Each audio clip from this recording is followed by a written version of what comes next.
பாதையில் கஷ்டம் அணுகிடும் போது பங்கம் வரா நான் உன்னை தாங்கினேன். பெலமீந்தேன் கரத்தால் தூக்கினேன் உன்னை நான். பெலமீந்தேன் கரத்தால் தூக்கினேன் உன்னை நான். எந்த நன்றினால் உன்னை நிறுத்த, எந்த நன்றினால் உன்னை நிறுத்த. கிருபையே உன்னை இந்நாள் வரையும் காத்தது. கிருபையே கிருபையே. தேவனுடைய கிருபை நம்ம மேலே இருக்கும்போது கிருபையைத்தான் நம்ம தேடணும். ஓடிப்போய் நீதிமான் அதற்குள்ளே ஓடிப்போய் சுகமாயிருப்பான். அல்லேலூயா. தேவனுடைய அன்புக்கும் இரக்கத்துக்கும் புரிந்து கொண்டவன் அவரா எவ்வளவு பெரிய அடைக்கல பட்டணமாக இருக்கிறார். எப்படி செட்டைகளை விரித்து அவர் பாவிகளை ரட்சிக்கிறார், ஆபத்துக்கு நீங்களாக்கி பாதுகாக்கிறார் என்று அவருடைய இரக்கத்தையும் அன்பையும் அவர் நல்லவர் என்பதை அறிந்த ஒரு பாவி அவன் பாவம் செய்தாலும் அவருடைய புகலிடம் என் தேவன்தான் என்று ஓடி அங்கேதான் அடைக்கலம் புகுவான். அல்லேலூயா சொல்லுங்க. இவன் மீண்டும் மீண்டும் பாவம் செய்கிறவனாய் காணப்பட்டு தேவன் சபிக்கிறாருங்க. அவர் மோசங்க அப்படின்னு கர்த்தர் மேலே குற்றம் சுமத்துகிற மனிதனாக ஒரு மனிதனும் இருக்கக்கூடாது. அல்லேலூயா சொல்லுங்க பார்ப்போம். ஆமென். அப்படி இருக்கிறானா தேவனுடைய கிருபையை அறியாத ஒரு மனுஷன்தான் என்று அவனை சொல்ல வேண்டும். யாத்ராகமம் 21 20ஆம் அதிகாரத்தில் 1 to 17 வசனங்கள் படிச்சிங்கன்னா அவர் நியாயப்பிரமாண கட்டளைகளை கொடுக்கிறார். 10 கட்டளை. இந்த 10 கட்டளை கொடுக்கும்போது உபாகமம் 4:9 to 12 வரைக்கும் நீங்கள் படிச்சிங்கன்னா ஓரேபில் கர்த்தர் இந்த கட்டளையை மனிதர்களுக்கு கொடுக்கும்போது அவர் எப்படி இருந்தார் படிச்சிருமா? உபாகமம் 4:9 to 12 வரைக்கும். ஓரேபிலே உன் தேவனாகிய கர்த்தருக்கு முன்பாக நீ நிற்கும்போது கர்த்தர் என்னை நோக்கி ஜனங்களை என்னிடத்தில் கூடிவரச் செய்து என் வார்த்தைகளை அவர்கள் கேட்கும்படி பண்ணுவேன்.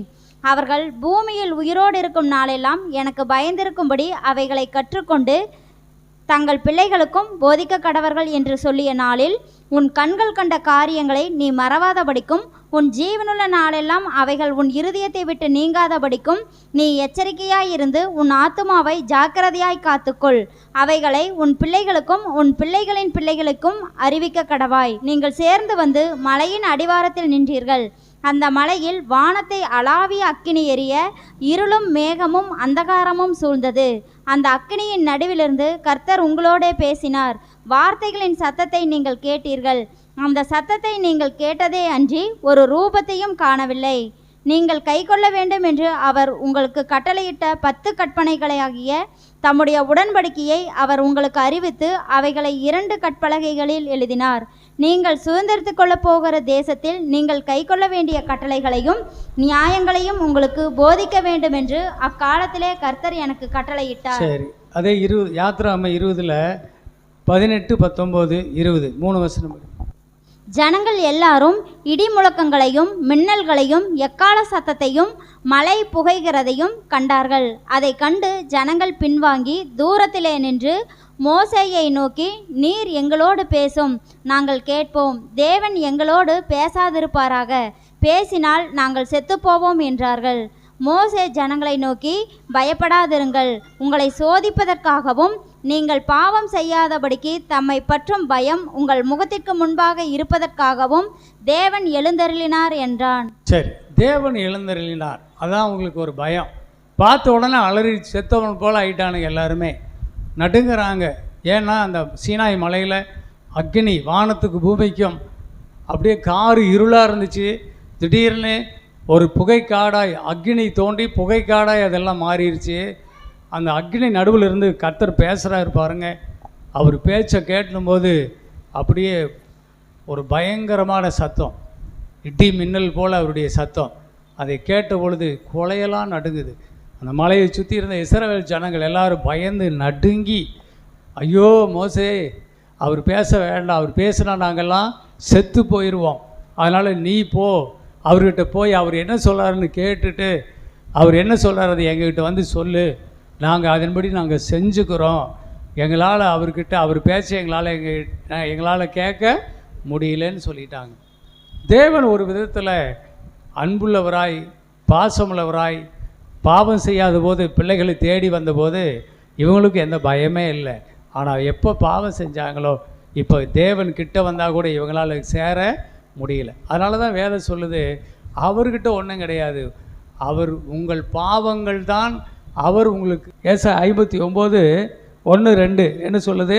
இதோ ரட்சிக்க கூடாதபடிக்கு கர்த்தருடைய கை குறுகி போகவும் இல்லை, கேட்க கூடாதபடிக்கு அவருடைய செவி மந்தமாகவும் இல்லை. உங்கள் அக்கிரமங்களே உங்களுக்கும் உங்கள் தேவனுக்கும் நடுவாக பிரிவினை உண்டாக்குகிறது. உங்கள் பாவங்களே அவர் உங்களுக்கு செவி கொடாதபடிக்கு அவருடைய முகத்தை உங்களுக்கு மறைக்கிறது. ஆமா, அல்லேலூயா சொல்லுங்க பார்ப்போம். ஆமீன். அப்படி நம்முடைய பாவம் தான் தேவனுக்கும் நமக்கும் என்ன இருக்குது, நடுவில் ஒரு பிரிவினை ஒருகிட்ட இருக்குது. அப்போ அவர்கிட்ட ஒன்றும் குறையில்லை, குறை யாருக்கிட்ட இருக்குது? நம்மக்கிட்ட இருக்குது. அல்லேலூயா சொல்லுங்க பார்ப்போம். தேவன் நம்ம இடத்துல சேர முடியலைன்னா அது தேவன்கிட்ட இல்லை, நம்மக்கிட்ட இருக்கிற பாவம் தான். தேவன் நமக்கு உதவி செய்யக்கூடாதபடி, ரட்சிக்கக்கூடாதபடிக்கு அப்படி கரம் குறுகி போகவில்லை, கேட்கக்கூடாதபடிக்கு அப்படி செவிகள் மந்தமாகவில்லை. உங்கள் பாவங்களே அதற்கு தடையாக இருக்குது. அல்லேலூயா சொல்லுங்க பார்ப்போம்.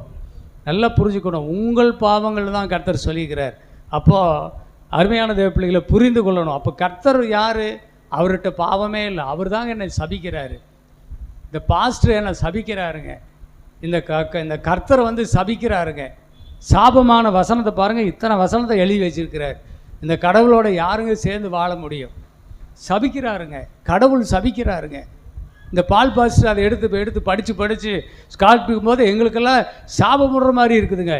யாருங்க அந்த சர்ச்சுக்கு போவா? அருமையான தேவ பிள்ளைகளே, தேவன் வந்து நமக்கு ஒரு எச்சரிப்பை கொடுக்கிறார். அல்லேலூயா சொல்லுங்க. பாவத்துக்கு அவர் என்கரேஜ் பண்ணுறதில்ல, பாவம் செஞ்சோடனே சாபத்தை கூட்டி கொடுக்கறதில்ல. நாம் செய்கிற பாவங்கள் தான் நம்மை தொடர்ந்து பிடிக்கிறது. அல்லேலூயா, அதை புரிஞ்சுக்குங்க. ரெண்டாவது, தேவன் இப்பொழுது யார் என்று காட்டுவதற்குத்தான் நியாயப்பிரமாணத்தை கொடுத்தார். யாத்திராகமம் 20:1-17 படித்தீங்கன்னா அதில் 10 கட்டளைகள். இப்போ படித்தா நேரம் இல்லை. ஆனால் அந்த 10 கட்டளை, கொலை செய்யாதே, களவு செய்யாதே, தாய் தகப்பனுக்கு கனம் கொடு, இச்சியாதே, திருடாதே, ஓய்வு நாளை பரிசுத்தமாய் ஆசரி, உன் தேவனாய கர்த்தர் ஒருவருக்கே ஆராதனை செய், விக்கிரக ஆராதனை செய்யாத, அவருடைய நாமத்தை வீணையில் வழங்காத 10 கட்டளைகள் அவர் சொல்லியிருக்கிறார். இதில் எல்லாம் என்ன இருக்குது அப்படின்னு கேட்டீங்கன்னா, தேவன் யார் என்பது விளங்குது. அல்லேலூயா சொல்லுங்க. அதான் சொல்லுது, நியாயப்பிரமாணம் நல்லதா கெட்டதான்னா நல்லது. நியாயப்பிரமாணம் நல்லது. ஏன் நல்லது? கர்த்தர் நல்லவர். அவர் இருதயம் எப்படி இருக்குதோ அது மாதிரி தான் அவருடைய குணம் எப்படி இருக்குதோ அப்படி தான் கட்டளைகள் இருக்குது. அப்போ நியாயப்பிரமாணத்தை பார்த்துட்டு இதெல்லாம் நாங்கள் செஞ்சுருவோம்னு சொன்னவனால செய்ய முடியல. ஏன்னா நியாயப்பிரமாணம் ஆவிக்குரியதாக இருக்கிறது. நானோ மாமிசத்துக்கு உட்பட்டு இருக்கிறேன், பாவத்துக்கு கீழாக விற்கப்பட்டிருக்கிறேன், பாவத்திற்குள்ளாக அடிமைப்பட்டு கிடக்கிறேன். அதனால் ஆவிக்குரிய தேவனுடைய வசனத்தை, ஆவிக்குரிய தேவனுடைய ஜீவனுள்ள வார்த்தையின்படி என்னால் செய்ய முடியல. அதனால தான் மனசில் கர்த்தரை துதிக்கிறேன், என்னுடைய மாமிசத்தில் கர்த்தருக்கு விரோதமாய் நான் பாவம் செய்கிறேன். நிர்பந்தமான மனுஷன் யார் என்னை விடுவிப்பார்? அப்போ நியாயப்பிரமாணத்தை எதுக்கு தந்தாருன்னு சொன்னால், எப்போ பார்த்தாலும் தேவனை குற்றவாளி ஆக்கிட்டு நீ உன்னை நீதிமான் ஆக்கி கொள்ளுகிறாய் இல்லை, அதுதான் யோபு சொல்லும்போது சொல்கிறாரு, நீ உன்னை நீதிமான் ஆக்கி கொள்வதற்காக என்னை நீ குற்றவாளி என்று சொல்லுவாயோ அப்படின்னு சொன்னார். அவன் யோபுவாக இருந்தாலும் சரி, எவனாக இருந்தாலும் சரி, இன்றைக்கி இருக்கிற பிள்ளைகளாக இருந்தாலும் சரி, யாருடைய வாயிலும் துணியவரமாக என்ன வந்துடும் தெரியுமா? ஒவ்வொருத்தரும் தாங்கள் செஞ்சிருக்கிற பாவத்தை மூடி மறைக்கிறதுக்கு யாரை குற்றவாளியாக தீர்த்துடுறாங்க? கர்த்தரை.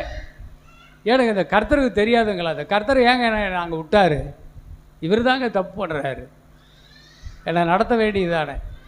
என் குழந்தைக்கு ஏங்க இந்த ஆபத்து வந்துச்சு, என் பிள்ளைக்கு ஏங்க இந்த வியாதி வந்துச்சு, என் பையனுக்கு ஏங்க இந்த பாவம் வந்துச்சு? தேவனுடைய பிள்ளைகளே, தேவன் எப்பொழுதும் பாவத்தை குறித்தும் பாவத்தினுடைய பலனை குறித்தும் அவர் எச்சரித்து கொண்டு தான் இருக்கிறார். அல்லேலூயா சொல்லுங்க. எச்சரித்து கொண்டு தான் இருக்கிறார். நீ திருந்து, நீ நல்ல வழியில் நட. அதான் அப்போ ஒரு சிலர் என்ன செய்கிறாங்க, எங்களுக்கு நியாயப்பிரமாணமே போதுங்க ஐயா, எங்களுக்கு நியாயப்பிரமாணமே எங்களுக்கு போதுன்னு சொல்கிறாங்க. ஆனால் நியாயப்பிரமாணம் நமக்கு என்ன செய்யுது? 2 கொரிந்தியர் 3:6-8. புது உடன்படிக்கையின் ஊழியக்காரராய் இருக்கும்படி அவரே எங்களை தகுதியுள்ளவர்களாக்கினார். அந்த உடன்படிக்கை எழுத்திற்குரியதாயிராமல் ஆவிக்குரியதாய் இருக்கிறது. எழுத்து கொல்லுகிறது, ஆவியோ உயிர்ப்பிக்கிறது.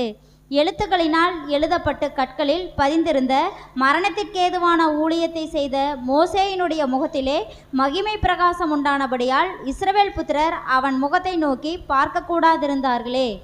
ஒளிந்து போகிற மகிமையுடைய அந்த ஊழியம் அப்படிப்பட்ட மகிமையுள்ளதாயிருந்தால் ஆவிக்குரிய ஊழியம் எவ்வளவு அதிக மகிமையுள்ளதாயிருக்கும். சரி, போதும். அதே மாதிரி கலாத்தியர் 3:10 படிங்க. நியாயப்பிரமாணத்தின் கிரியைக்காரராகிய யாவரும் சாபத்திற்குட்பட்டிருக்கிறார்கள். நியாயப்பிரமாண புஸ்தகத்தில் எழுதப்பட்டவைகளை எல்லாம் செய்யத்தக்கதாக அவைகளில் நிலைத்திராதவன் எவனோ அவன் சபிக்கப்பட்டவன் என்று எழுதியிருக்கிறதே. சரி, தேவன் சொன்ன 10 கட்டளையை செய்கிறேன் என்று சொல்லி செய்யாமல் போகிற அந்த நியாயப்பிரமாணிகள் எல்லாரும் சாபத்திற்குள் கிடக்கிறார்கள், சபிக்கப்பட்டவர்களாக இருக்கிறார்கள். அப்போ என்னது? கடவுள் கொடுத்த பிரமாணம் 10 கட்டளை வாங்கி வச்சதெல்லாம் தப்பாக போச்சா?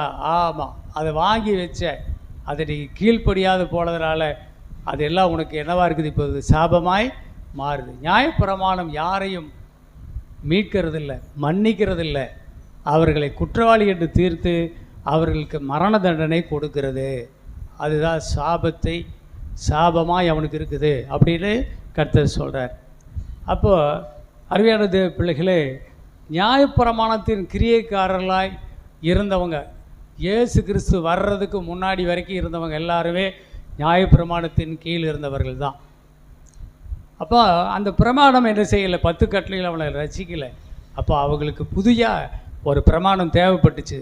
அதுதான் கர்த்தராகிய இயேசு கிறிஸ்து வந்து ஆவிக்குரிய கிருபையின் பிரமாணத்தை நமக்கு கொடுத்தார். வழியிலே சொல்லுங்க பார்ப்போம். அது கிருபை தான். 10 கட்டளைகள் தேவன் தந்தது கிருபை தான். ஆனால் செய்ய முடியலையே.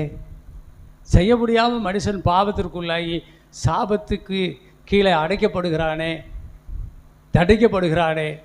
அப்போ இவனை காப்பாற்றுறதுக்கு என்ன வழின்னா, அதை தேவனே தன்னுடைய குமாரனை அனுப்பி அவருடைய மனிதருடைய பாவ நிவாரண பலியாக இயேசுவை அடிக்கப்பட்டு கொல்லப்பட ஒப்பு கொடுத்து அவருடைய இரத்தத்தினால இன்றைக்கி கர்த்தர் நமக்கு ஒரு புதிய ஜீவனை கொடுத்து நம்ம எல்லாம் ரட்சிக்கிறார். அருமையான தேவ பிள்ளைகளை பாருங்கள், பழைய ஏற்பாட்டில் நியாயப்பிரமாணத்தில் பாவம் செஞ்சவங்களுக்கு எல்லாம் விமோச்சனம் எதில் வச்சுருந்தான்னு தெரியுமா? ஆசரிப்பு கூடாரத்தில் வந்து என்ன செய்யணும்? ஒவ்வொருத்தரும் பாவத்திற்காக பலி செலுத்தணும். நேற்று முந்தானால ஒரு அம்மாட்ட பேசிகிட்டு இருந்தேன். அதப்பா சொல்கிறாங்க, ஐயா என்னோட தம்பிக்காரன் 3 கடா விட்டுருக்குறாங்க ஐயா, ஊரே கூப்பிட்டு விருந்து வச்சு 3 கடா, எக்கச்சக்கமான செலவுங்க ஐயா, என் தம்பி பண்ணுறானுங்க ஐயா அப்படின்னு சொல்லிச்சு. அது சொல்லும்போதே வாயில் எச்ச ஊறுது. 3 கடை ஊரெல்லாம் கூப்பிட்டு விருந்து கொடுத்தா அந்த ஆட்டு கெடாக்கறி விருந்து தான் அது. ஆனால் நியாயப்பிரமாணத்தில் கர்த்தர் சொல்கிறாரு, அதெல்லாம் பலி. ஆடு நியாயப்பிரமாணத்தில் ஒரு பாவிகளாகிய ஜனங்கள், தங்களுடைய கூட்ட ஜனம், தன் இன ஜனம், தன்னுடைய குடும்ப மக்கள் எல்லாரும் பாவத்திலிருந்து ரட்சிக்கப்படுவதற்கு இந்த மாதிரி ஆடு கொண்டு வந்து ஆசரிப்பு கூடாரத்தில் வச்சு அந்த ஆட்டை வெட்டி அதை பலி செலுத்தணும். வெட்டி அதை துண்டாக்கி அதனுடைய ரத்தம் சிந்தப்பட வேண்டும். ஆடு துடிதுடித்து சாக வேண்டும். அந்த ஆட்டு மேலே பாவமான இந்த மனிதனுடைய பேர் வச்சு அதை கொல்லணும். அப்படி அந்த ஆட்டு அவன் பேரை சுமந்துக்கிட்டு அந்த ஆடு சாகும். உண்மையாகவே பாவம் செய்கிற மனிதன் பாவத்தின் சம்பளமாகிய மரணத்தை சுமந்து அந்த ஆசரிப்பு கூடாரத்தில் முன்பாக ஒரு மனிதன் நியாய தீர்ப்பு, தேவனுடைய கட்டளை மீறினபடியினால் தேவனுடைய நியாய தீர்ப்பு அந்த மனிதனுக்கு வருகிறது. அவன் சாவான், சாக வேண்டும், அவனை வெட்டுங்க, ஒரே வெட்டான். ஆனால் கர்த்தர் என்ன செய்கிறாரு, எப்பாப்பா அவனை வெட்டிடாதீங்க அப்படின்னு அவனை பிடிச்சி இழுத்து வச்சுட்டு அவனுக்காக ஒரு ஆட்டுக்குட்டியை அனுப்புகிறாரு. அல்லையிலே சொல்லு பார்ப்போம். அது மேலே இவன் கையை வைக்கிட்டோம், இவனை கொன்றாதீங்க, அந்த ஆட்டை கொள்ளுங்க, இவன் பேரில் அந்த ஆடு செத்துச்சுன்னா இவன் பாவம் மன்னிக்கப்பட்டு நீதிமானா இவன் வீட்டுக்கு போகட்டும் அப்படின்னு தேவன் ஒரு இரக்கத்தை வைத்தார். அது தேவனுடைய கிருபை. பாவி சாகப்படாமல் இருக்க ஒரு பாவியாகி ஒரு மனிதனுக்காக வேறொரு மிருகம் ஜீவனை விடும்படி ஒப்பு கொடுத்தார் பாருங்க. அதுவும் மனிதர்கள் மேல் வைத்த தேவனுடைய கிருபை. அல்லையிலே சொல்ல பார்ப்போம். அதான் அதெல்லாம் யோசித்து பார்க்கணும்.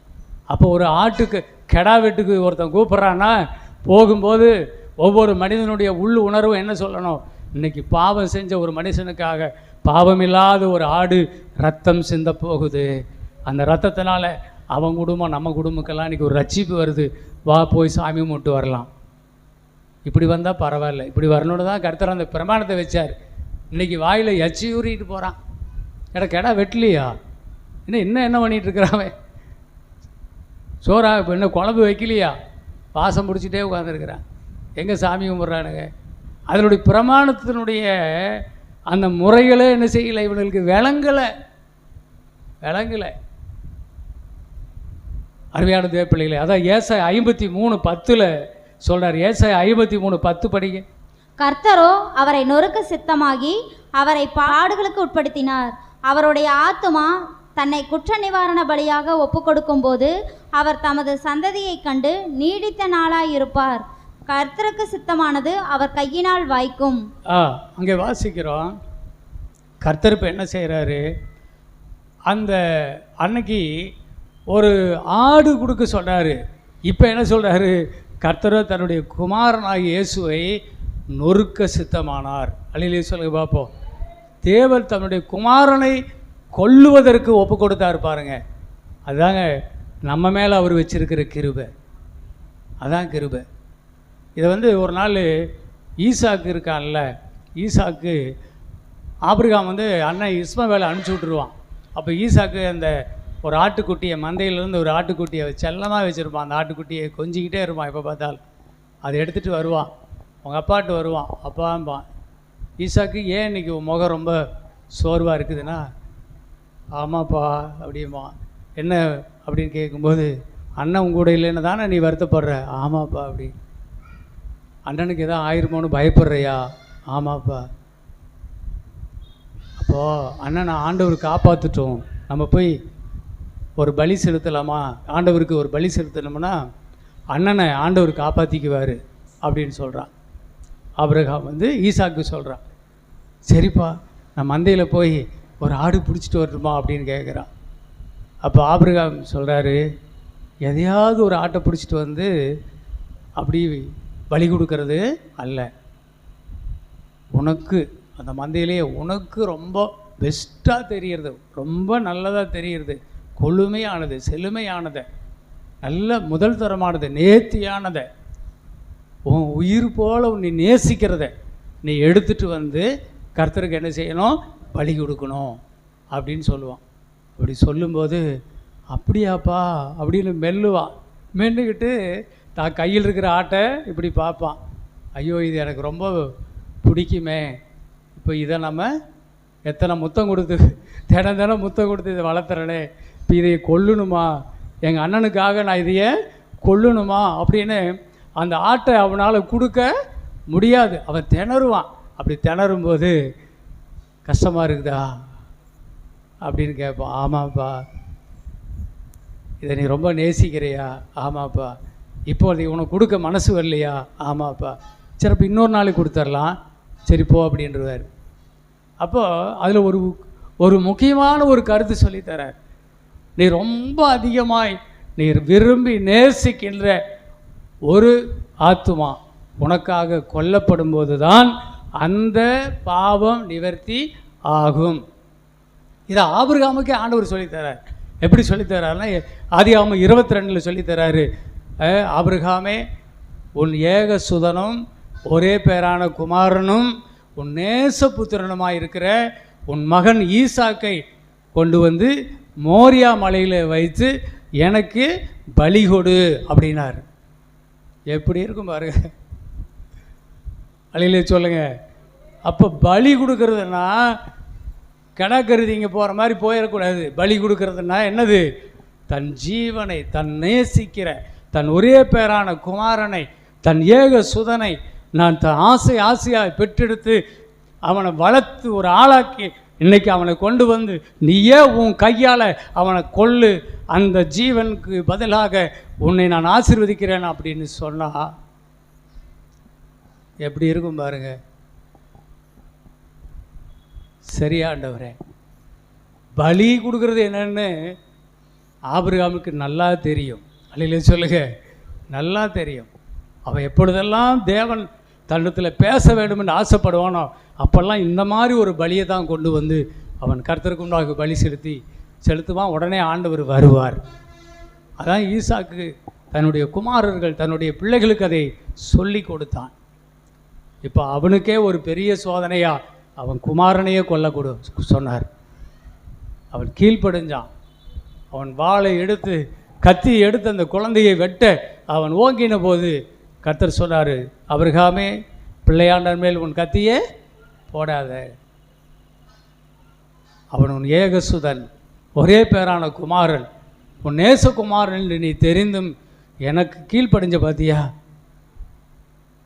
இப்போ நான் உன்னை ஆசீர்வதிக்கிறேன், உன்னை பலிக்கு பெருக பண்ணுறேன், உன் வம்சத்தை பூமியின் கடற்கரை மணலை போல நான் பெருக பண்ணுறேன், உன் சந்ததிக்குள்ளே பூமியின் ஜனங்கள் ஆசீர்வதிக்கப்படும்படி நான் பண்ணுறேன், என் குமாரனை அந்த வழியில் அனுப்புகிறேன் அப்படின்னு சொல்லி அப்போ தேவன் அவனை ஆசீர்வதித்து அனுப்புகிறார்.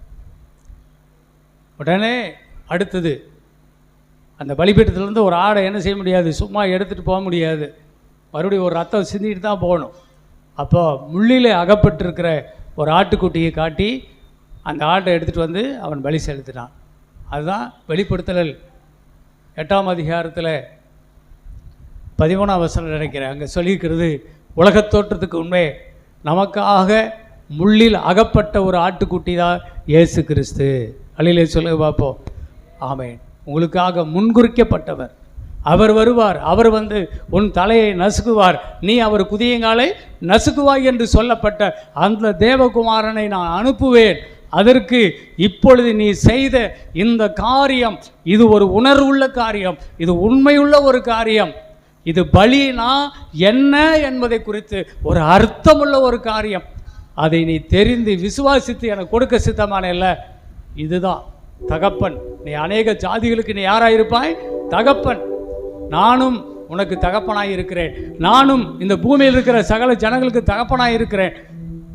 என்னுடைய ஒரே பேரான குமாரன் ஏகசுதன், என்னுடைய ஒரே பேரான குமாரன் செல்லப்பிள்ளை, என் மடியில் இருக்கிற செல்லப்பிள்ளை இயேசு கிறிஸ்துவை பாவிகளாகிய உங்கள் எல்லாருக்காக நான் அனுப்புவேன். அவர் வந்து சிலுவையிலே பாடுபட்டு மரிப்பார். அவரை கொல்ல நான் சித்தமானேன், அவரை சிலுவையிலே நொறுக்க நான் சித்தமானேன். அப்போ அதான் சொல்றாரு, என்னுடைய ரட்சிப்பு என்பது சாதாரணமாக வரல, ஒரு மிகப்பெரிய ஒரு அன்பின் காரியம். அல்லேலூயா சொல்லுவோமா? அன்பின் அடையாளம், மிகப்பெரிய கிருபையின் அடையாளம், மிகப்பெரிய கிருபை. பழைய ஏற்பாட்டிலே மனிதன் கொல்லப்படாதபடிக்கு ஒரு ஆடு ஜீவனை கொடுத்து மிருக ஜீவனை கொடுத்தார். புதிய ஏற்பாட்டிலோ தன்னுடைய சொந்த குமாரனையே தேவ ஆட்டுக்குட்டியை கொடுத்தார். எவ்வளோ பெரிய ஒரு ஈவு, எவ்வளோ பெரிய ஒரு இரக்கம் தேவன் நம்மேல் காட்டி இருக்கிற இரக்கம். அல்லேலூயா. தேவனுடைய அன்பு அது. அதைத்தான் 1 யோவான் புஸ்தகம் 4ஆம் அதிகாரம் 8லிருந்து 10 வரைக்கும் சீக்கிரமா படிங்க. அன்பில்லாதவன் தேவனை அறியான், தேவன் அன்பாகவே இருக்கிறார். தம்முடைய ஒரே பேரான குமாரனாலே நாம் பிழைக்கும்படிக்கு தேவன் அவரை இவ்வுலகத்திலே அனுப்பினதினால் தேவன் நம்மேல் வைத்த அன்பு வெளிப்பட்டது. நாம் தேவனிடத்தில் அன்பு கூர்ந்ததினால் அல்ல, அவர் நம்மிடத்தில் அன்பு கூர்ந்து நம்முடைய பாவங்களை நிவர்த்தி செய்கிற கிருபாதார பலியாக தம்முடைய குமாரனை அனுப்பினதினாலே அன்பு உண்டாயிருக்கிறது. சரி, அன்பு விலகிடுச்சா? அப்போ தேவன் வந்து கரடுமுரடானவராக இல்லை, அவர் நைஸாக இருக்கிறார், அன்பாகவே இருக்கிறார். அழிலே சொல்லுங்க பார்ப்போம். எத்தனை பேருக்கு புரியுதுங்க? தேவன் எப்பொழுதுமே அன்பாகவே இருக்கிறார். அன்பு இல்லாதவன் தேவனை அறியான். ஆனால் தேவனோ எப்படி இருக்கிறாருங்க? அன்பாகவே இருக்கிறார். பாவிகளாகிய உனக்காக எனக்காக தன்னுடைய ஒரே பேரான குமாரனை அவர் சிலுவையிலே பாவ நிவாரண பலியாக, கிருபாதார பலியாக அவரை ஒப்பு கொடுத்தபடியினால் அன்பு விளங்கிற்று.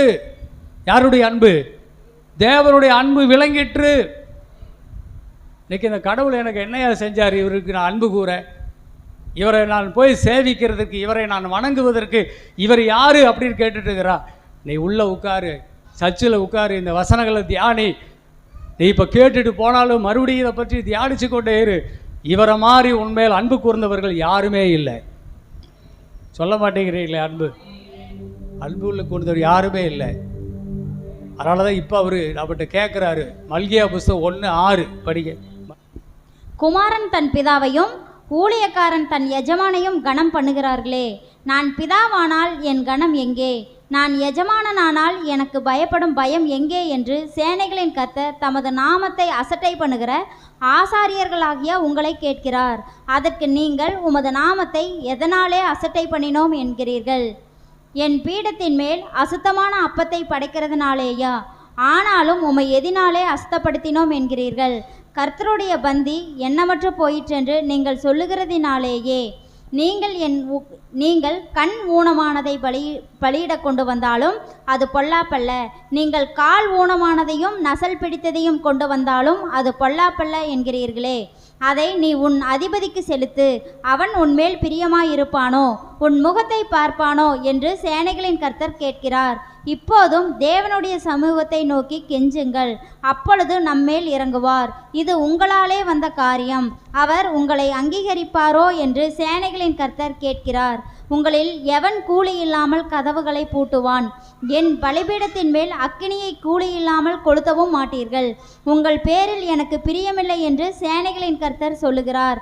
உங்கள் கைகளில் உள்ள காணிக்கை எனக்கு உகந்ததல்ல. சரி, போதும். அருமையான தேவ பிள்ளைகளே, பாருங்க, நான் பிதாவானால் என்னுடைய கனம் எங்கே? இன்னைக்கு ஆண்டவர் சொல்கிறாரு, பொல்லாதவர்களாகிய நீங்கள் அப்பா அம்மார்களை பார்த்து சொல்கிறாரு, அப்பா அம்மா உங்களை பார்த்து சொல்கிறாரு, பொல்லாதவர்களை நீங்கள் உங்கள் பிள்ளைகளுக்கு நல்ல ஈவுகளை கொடுக்க தெரியுதில்ல. பிள்ளை அப்பம் கேட்டால் கல்லையாக எடுத்து கொடுக்குறீங்க, மீனை கேட்டால் பாம்பையாக பிடிச்சி கொடுக்குறீங்க, முட்டையை கேட்டால் தேளையாக பிடிச்சி கொடுக்குறீங்க. பொல்லாதவர்களாகிய நீங்கள் கூட உங்கள் பிள்ளைகளுக்கு நல்ல ஈவுகளை கொடுக்க தெரிஞ்சிருக்கும்போது உங்கள் நல்ல பிதா உங்களுக்கு நன்மையான விலை கொடுப்பது அதிக நிச்சயம் அல்லவா? உங்கள் நல்ல பிதா நான். அப்போ என்னை பற்றி நீங்கள் என்ன நினைக்கிறீங்க? என்னை பற்றி உங்கள் பிள்ளைகளுக்கு என்ன சொல்லித்தரீங்க? நீங்கள் ரொம்ப நல்லவங்க, ஆனால் நான் கண்ணை நோண்டிடுவேன், பல்ல பிடுங்கிடுவேன், காலை உடைச்சிருவேன், கையை உடைச்சிருவேன் அப்படின்னு என்னை பற்றி சொல்லி தரீங்க. ஆனால் நான் உங்களுக்காக மட்டும் இல்லை, உங்கள் பிள்ளைகளுக்காகவும் என்னுடைய ஜீவனையே கொடுத்தவேன். அல்லேலூயா. என்னுடைய மகனை கொடுத்து அவருடைய ஜீவனை அவர் நொறுக்க சித்தமானேன். அவருடைய உங்களுடைய பாவத்துக்காக பாவமில்லாத அந்த ரத்தம் அப்படியே கசக்கி பிழியப்பட்டு ஒப்பு கொடுத்தது. பார்த்தீங்களா? அப்போது என்னுடைய அன்பு எவ்வளவு பெரியதாக இருக்கிறது. அப்போ நீங்கள் எனக்கு எப்படிப்பட்ட மரியாதை கொடுக்கலாம்? நீங்களே யோசித்து பாருங்கள். நான் பிதாவானால் நீங்கள் எனக்கு எப்படிப்பட்ட மரியாதையை கொடுக்கலாம்? அப்போ நான் உங்களுக்கு எப்படிப்பட்ட பலியை நான் கொடுத்தேன்? சொல்லுங்கள், எப்படிப்பட்ட பலியை கொடுத்தேன்? என் குமாரன் இயேசு, ஒரே பேரான குமாரனையே நான் அந்த மரத்தில் சிலுவை பலிபீடத்தில் கொடுத்தேன்ல. அதில் ஏதாவது ஒரு சின்ன பழுது இருந்துச்சா? சொல்லுங்கள். அப்போ நீங்கள் எனக்கு எப்படிப்பட்ட பலி செலுத்துறீங்க? உங்களுடைய பலி எப்படி இருக்குது? உங்களுடைய ஸ்தோத்திர பலி எப்படி இருக்குது? என்ன புரியுதா உங்களுக்கு? நான் பிதாவானால் எனக்கான மரியாதை எங்க? எனக்குரிய கனம் எங்க? உங்கள் தகப்பனையும் தாயையும் கனம் பண்ணுங்க. அப்போ உங்கள் ஆயுசு நாட்கள் நீடித்திருக்கும், பூமியில் நீங்கள் நல்லா இருப்பீங்க. அதே தேவன் தான் சொல்கிறாரு, நான் உங்களுக்கு பிதா, என்னையும் கனம் பண்ணுங்க, என்னை கனம் பண்ணுங்க, என் ஓய்வு நாளை கனம் பண்ணுங்க. யார் உங்களுக்கு என்னை பற்றி சொல்லி தருவா? உங்களுக்காகத்தானே பால் பாஸ்டர்னு ஒருத்தரை 1987 செத்து போயிடுவேன் தற்கொலை பண்ண போனவனு கர்த்தர் தடுத்து நிறுத்தி தன்னுடைய தரிசனத்தை, தன்னுடைய முகத்தை எனக்கு தரிசனமாய் காட்டி இந்த ஊழியத்தில் இந்த இடத்துல நிறுத்தி வச்சிருக்கிறார். உங்களுக்காகத்தானே என் ஆண்டவர் தூக்கவே விட மாட்டேங்கிறார். இந்த வசனங்களோட பேசி இது எல்லாம் ஒவ்வொரு வசனத்தை, இது எவ்வளோ பெரிய ஜீவனுள்ள வார்த்தைகள் தெரியுமா? இது கொடுத்தாலும் கூட இது பேசுறதுக்கு எனக்கு தகுதியிலேன்னு கதறேன் நான். நேற்று 11 மணி வரைக்கும் இந்த இடத்துல ஜெபம் நடந்துச்சு. உங்களுக்கு தெரியுமா? நாங்கள் எங்கள் பலிபீடத்தில் ஒப்பு கொடுத்தோம். என் ஆசாரியர்கள் நீங்கள் உங்களை பரிசுத்தம் பண்ணிக்கங்கன்னு சொன்னார். நாங்கள் பரிசுத்தம் பண்ணிக்கிட்டு தான் போனோம். ஒவ்வொரு நாளும் பயத்தோட பக்தியோட தேவனுக்கு முன்பாக இங்கே வந்து நிற்கிறேன். நீங்கள் சொல்லுங்கள், உங்களுக்கு அவர் பிதாவானால் அவருக்கு ஏற்ற கனம் இருக்கா உங்ககிட்ட? உங்கள் பொருளாலும் உங்கள் விளைவின் எல்லாம் முதற்பலனாலும் அவருக்கு கனம் கொடுக்குறீங்களா? அவருடைய ஓய்வினால் கனப்படுத்துகிறீங்களா? அவருக்காக நீங்கள் எல்லாவற்றிலும் முதல் தரமானதை செலுத்துகிறலாய் நீங்கள் இருக்கிறீங்களா? சொல்லுங்க. அப்பா பிதாவே என்று அவரை அழைக்கும் முத்திரு சுவீகாரம் ஆவிய கிறிஸ்துவின் மூலம் நீங்கள் பெற்றிருக்கிறீங்கல்ல, அவருக்குரிய கனத்தை செலுத்துறீங்களா? கிறிஸ்துவனுடைய உடன் பங்காளிகள், சுதந்திரவாளிகள், பங்காளிகளாக மாற்றிட்டார். இயேசுவுக்கு என்னென்ன ஆசீர்வாதம் இருக்குதோ அத்தனையும் இயேசு கிறிஸ்துவின் மூலமாய் உங்களுக்கு நான் தரேன். இயேசுவை எப்படி பார்க்குறோன்னு அதே மாதிரி அவர் பலி கொடுத்து அவருடைய ரத்தத்தில் உன்னைய சம்பாரி உன் மேலே எனக்கு கோபமே இல்லை. அவரை கொல்லுறதுக்கு அளவுக்கு நீங்கள் பாவம் செஞ்சீங்களே, உங்களை எத்தனை அளவுக்கு உங்களை கொல்லணும் நான், அதெல்லாம் இல்லை. இப்போ என்கிட்ட அவரையே கொடுத்தேன் உன் மேலே இருக்கிற அன்புனால. இப்போ அவரை நேசிக்கிற பிள்ளைகளாக நீங்கள் வரும்போது உங்களை எப்படி நான் நேசிப்பேன் சொல்லுங்கள். உங்கள் மேலே எனக்கு நீங்கள் எவ்வளவு மரியாதை கொடுக்குறீங்க, உங்களை நான் எப்படி நேசிப்பேன்? இவ்வளோ பெரிய பலியை நான் கொடுத்துருக்கும் போது, இவ்வளோ பெரிய அன்பை நான் வெளிப்படுத்தியிருக்கும் போது எனக்குரிய மரியாதை எங்க? மரியாதை தாங்க. மரியாதை தான் நமக்கு ஜீவன். தேவனுக்குரிய மரியாதை கொடுத்தா தான் நம்ம வாழ முடியும். அவர் இவ்வளவு செஞ்சுட்டு அவர் சொல்கிறாரு, நீ எதையுமே செய்யாத, என்னை மதிப்பாக பாரு. உன் மேலே நான் வச்சிருக்கிற கிருபையை நினச்சிங்கன்னா தானாக மரியாதை வரும். நான் நல்லவர் என்பதை நினச்சிங்கன்னா உனக்கு தானாக மரியாதை வரும். என்ன மாதிரி இந்த உலகத்தில் நல்லவர் யாருமே இல்லை. அதான் கர்த்தர் சொல்கிறாரு, நான் கர்த்தர் நல்லவர், என் கிருபை என்றும் உள்ளது. இஸ்ரவேலே, நான் கர்த்தர் நல்லவர், என் கிருபை என்றும் உள்ளது. ஆரோன் குடும்பத்தாரே, நான் கர்த்தர், என் கிருபை என்றும் உள்ளது. கர்த்தருக்கு பயப்படுகிற சிறியோரே பெரியோரே, நான் கர்த்தர், என் கிருபை என்றும் உள்ளது. நான் நல்லவர், என் கிருபை என்றும் உள்ளது என்று கர்த்தர் சொல்லுகிறார். நல்ல மனசில் வச்சிங்கன்னா யாரும் போய் உங்களை போட்டு குத்தி குத்தி எழுப்பிங்க கொண்டாட வேண்டியதில்லை. இந்த அன்பு உங்களை தானாகவே என்ன செய்யும்? கொண்டு வரும். அல்லேலூயா சொல்லுவோமா? வேதம் சொல்லுகிறது, பவுல் இந்த அன்பையெல்லாம் தெரிஞ்ச பிறகு சொல்கிறாரு, அந்த அன்பு என்னை என்ன செய்யுது? ஏவுகிறது. என்னால் படுத்திருக்க முடியலையா, என்னால் வீட்டில் இருக்க முடியல, இன்றைக்கி சர்ச்சுக்கு ஓடி வந்த பாருங்க, அப்படி அன்பு என்னை உந்தி தள்ளி தூக்கி கொண்டாந்து உட்கார வச்சிச்சு. எத்தனை பேர் அப்படி சொல்ல முடியும்? அல்லேலூயா சொல்லுங்க பார்ப்போம். ஆமே. அவருக்கு முன்பாக, அவருடைய அன்புக்கு முன்பாக இந்த உலகத்தில் எதுவுமே எனக்கு பெருசாக தெரியல ஐயா. சொல்ல முடியுமா உங்களால்? யோசிக்கிறீங்களா? தேவ அன்புக்கு முன்பாக இந்த உலகத்தில் எதுவுமே பெருசு இல்லை. அன்றைக்கு ஆதாம் ஏவாள் ஓடி ஒளிஞ்சாங்க, அப்பவும் தேவன் தேடி தான் வந்தார். இன்றைக்கும் தேவன் தேடி தான் வராரு. நீங்கள் என்னை தேடலை, நான் தான் உங்களை தேடி வந்தேன். எந்த மனுஷனைக்கும் பிரகாசிக்கிற மெய்யான ஒளியாய் நான் வந்திருக்கிறேன். என் முகத்தை தேடுங்கள். அவருடைய முகத்தின் ஒளியினாலே நம்மை பிரகாசிக்க செய்ய அவர் ஆசையாக இருக்கிறார். இருளான முகங்கள் எத்தனை பேர்? நீங்கள் தேடுங்க அவரை, அவருடைய வார்த்தையை கேளுங்க, உங்கள் முகங்கள் அவர் பிரகாசிக்க பண்ணுவார். அல்லேலூயா சொல்லுங்க பார்ப்போம். இங்கே தவிர உங்களுக்கு வேறு எங்கேயுமே இல்லை. அப்பாவுடைய சன்னிதானத்தை தவிர உங்களுக்கு இந்த மாதிரி ஒரு பிரகாசமுள்ள ஒரு வாழ்க்கையை யாருமே தர முடியாது. பெற்றுக்கிட்டு போக. கண்களை மூடி ஒப்பு கொடுங்க பார்ப்போம் கர்த்தர்கிட்ட. கர்த்தாவே, ஏகனாய் நீயும் சஞ்சலத்தாலே ஏங்கும்போது உன் அண்டை வந்திட்டேன். ஏகனாய் நீயும் சஞ்சலத்தாலே ஏங்கும்போது உன் அண்டை வந்திட்டேன்.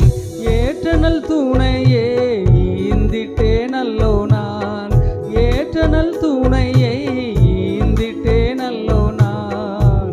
என்றும் உன்னை நான் சொந்தமாக்கினேன், உன்னை என்றும் நான் சொந்தமாக்கினேன்.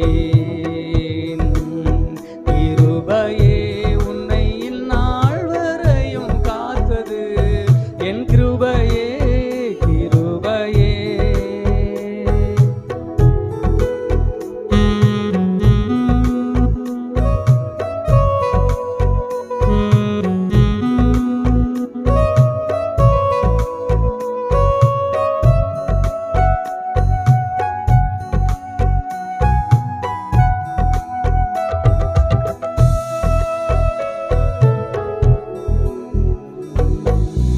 என்றென்றுமாக என் கிருபை காட்ட கொண்டேன் உன்னை இம்மண்ணில் பிரித்தே.